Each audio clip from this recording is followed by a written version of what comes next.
podem ser afirmativas ou negativas. E o que é uma proposição afirmativa? Quando eu atribuo um predicado ao sujeito. Teresinense, piauiense ao sujeito, o predicado piauiense ao sujeito teresinense. Ou quando é que ela é negativa? Quando eu separo um predicado de um sujeito. Quando eu digo nenhum teresinense é cearense. Ora, eu estou dizendo que esse predicado cearense não é atribuído a nenhum dos membros da classe dos teresinenses.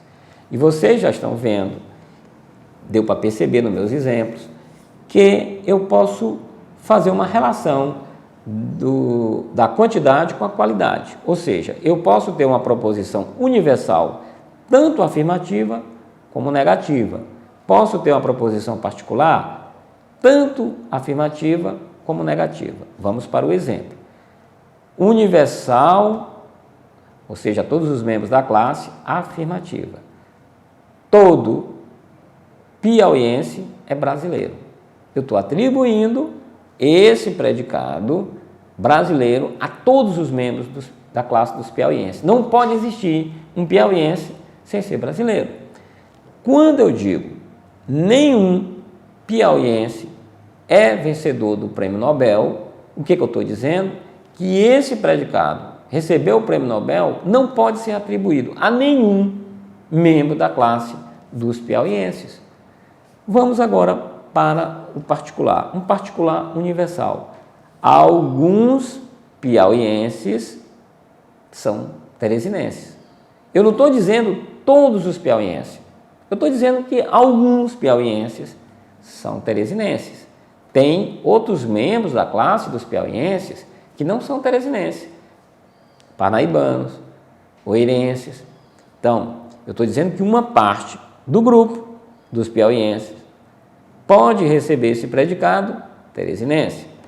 Quando eu digo alguns piauienses não são teresinenses, é uma particular negativa. Ou seja, eu estou dizendo que alguns dos membros da classe dos piauienses, não são todos, só uma parte, pelo menos um, não são teresinenses. É o caso, como eu acabei de falar, dos parnaibanos e dos teresinenses. Então, essa é as duas primeiras classificações das proposições. Mas as proposições, elas podem também ser classificadas em analíticas e sintéticas. E o que é uma proposição analítica? Proposição analítica é aquela onde o predicado que eu estou utilizando na proposição está contido no sujeito. Quando eu digo todo triângulo tem 3 ângulos, essa palavra, esse predicado 3 ângulos, já está contido lá no sujeito, um triângulo. Se a gente fosse com mais cuidado, veria, tri é um prefixo que significa 3 e ângulo, então triângulo. Quando eu digo todo solteiro não é casado, é uma proposição analítica também. Por quê? Porque não ser casado já está contido neste termo não é solteiro. Então, a proposição analítica. E aí a gente tem que verificar e alertar, porque muitas pessoas dizem assim, olha, não existe verdade. As proposições analíticas são verdadeiras. Nós vamos ver, inclusive, que elas são chamadas tautologias. Ainda na aula de hoje, nós vamos ver o que é uma tautologia. Então, as proposições analíticas são aquelas que o predicado já está contido no sujeito. A proposição sintética, o predicado não está necessariamente contido no sujeito. Quando eu digo o quadro é branco, ele é contingentemente branco, ele poderia ser verde. Então, é uma proposição sintética que eu preciso, inclusive, fazer um trabalho para verificar se ele realmente é verde. Ora, as proposições podem ainda ser classificadas em a priori e a posteriori. E o que significa isso? A posteriori é uma proposição que eu preciso de uma experiência para verificar se o predicado realmente está contido no sujeito. A priori eu não preciso. Por exemplo, se eu disser todo solteiro não é casado, eu não preciso fazer nenhuma experiência. Eu não preciso ir atrás. Todo triângulo tem 3 ângulos, também é a priori.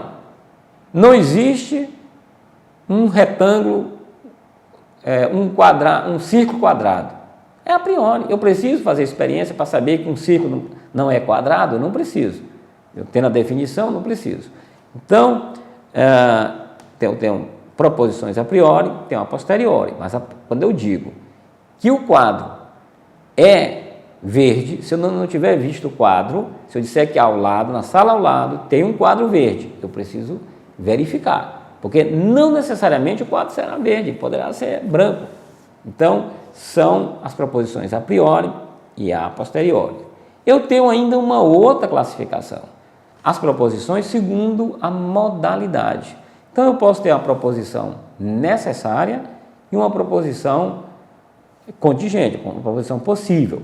E o que é uma proposição necessária? A proposição necessária é aquela que sempre será verdadeira. Então, quando alguém disser, olha, não existe proposição, não existe verdade absoluta, cuidado, porque ele desconhece que existem proposições necessárias. Por exemplo, quando eu digo todo solteiro não é casado, é uma proposição necessária. Não pode um solteiro ser casado. Quando eu digo todo triângulo tem 3 ângulos, é necessário. Não pode haver um triângulo com mais de 3 ângulos ou com menos de 3 ângulos. Tá? A proposição possível é aquela que pode ser ou não verdadeira. E a proposição impossível é aquela que nunca pode ser verdadeira. Um solteiro não casado, um círculo quadrado, não pode nunca ser verdadeira. Então, ela é uma proposição impossível. Bom, mas nós temos, na lógica, os chamados princípios da lógica. E o primeiro princípio da lógica é o princípio da identidade.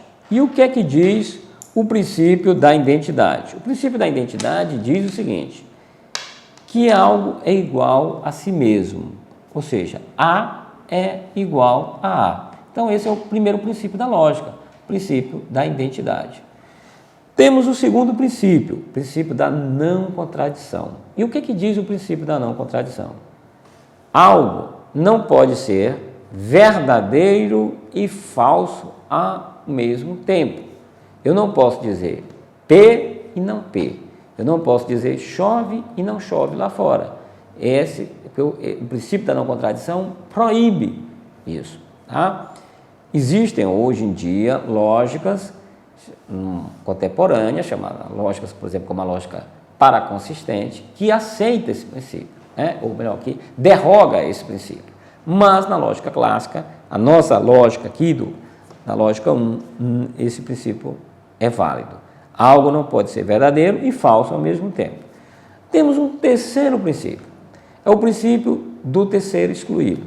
Algo só pode ser verdadeiro ou falso, não pode ter uma alternativa diferente.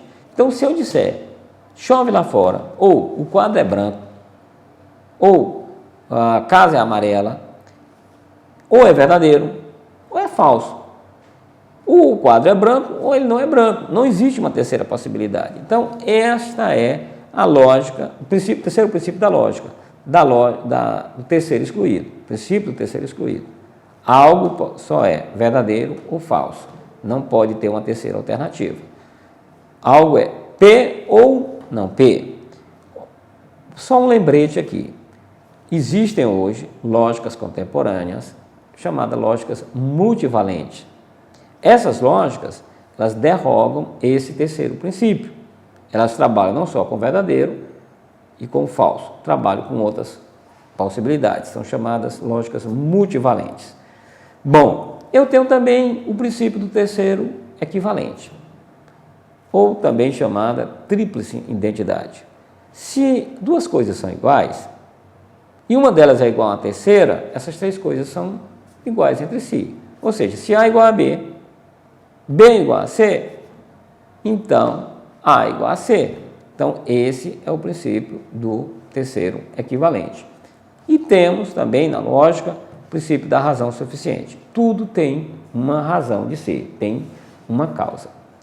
Bom, nós temos outros conceitos que nós temos que ver, não é? É o princípio da contradição, a tautologia, paradoxo, antinomia e aporia. Então, o que é uma contradição? Contradição é eu afirmar e negar algo ao mesmo tempo. É eu dizer A e não A, ou P e não P. Então, isso é uma contradição. E o que é um paradoxo? O paradoxo, ele é um raciocínio que me leva a uma conclusão, onde essa conclusão é uma contradição. Então, eu tenho que tomar cuidado para evitar os paradoxos. Por exemplo, existe o famoso paradoxo lá na Grécia, onde alguém chega e diz assim, digamos que eu chegasse e dissesse, todo piauiense é mentiroso. Ó, eu sou piauiense. Então, aí eu estou num paradoxo, porque eu estou afirmando e negando algo. Se você aceita que todo piauiense é mentiroso e aceita que eu sou piauiense, como é que você pode aceitar isso que eu disse? É como se eu chegasse para vocês e trouxesse esse papel e tivesse escrito aqui do lado do papel. O que está no verso do papel é falso. Ou melhor, dissesse assim, o que está no verso do papel é verdadeiro. Aí eu vou aqui no verso, aí está escrito, o que está no outro lado do papel é falso. Se eu aceito uma, eu tenho que negar a outra. E eu não posso fazer isso ao mesmo tempo. Então, isso é um paradoxo. Eu tenho também a chamada antinomia.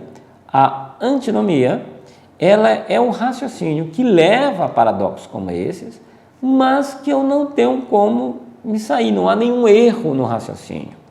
É como se alguém, vamos pegar aqui um exemplo, é como se um governante tem uma lei que diz assim, você não pode pagar menos do que o salário mínimo a ninguém. Então, ele tem que cumprir essa lei. Mas ele tem um orçamento. E tem uma lei que diz assim, você não pode gastar mais do que 50% do seu orçamento com o pessoal. Então, digamos que ele estava pagando o salário mínimo para todo mundo e gastando 50%. E digamos que o salário mínimo é aumentado de valor. Se eu for pagar o salário mínimo para todo mundo, eu descumpro a lei, digamos, de responsabilidade fiscal, que me dizia que eu tinha que pagar 50%. Se eu cumpro a lei da responsabilidade fiscal, eu descumpro o salário mínimo. Então, eu estou num paradoxo. Claro que o direito, ele procura formas de sair da antinomia. Tá? Então, o raciocínio está correto.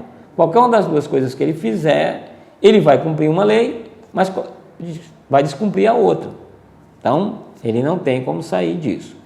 E existe a chamada tautologia. E o que é a tautologia? É uma proposição que é sempre verdadeira. Todo triângulo tem 3 ângulos. Sempre verdadeira. Todo solteiro não é casado. Sempre verdadeira. Não tem como você falsear. Então, isso a gente chama em lógica de tautologia. Bom, eu tenho também a aporia. E o que é a aporia? Em grego, poros significa passagem, né? Nós temos os poros da pele, nós temos o grau de porosidade da esponja. Então, quando eu coloco esse alfa, ou esse A, ele é uma partícula, um prefixo de negação. Então, aporia, quer dizer, sem passagem, sem caminho. Então, você apresentar situações que o raciocínio fica travado, não vai adiante.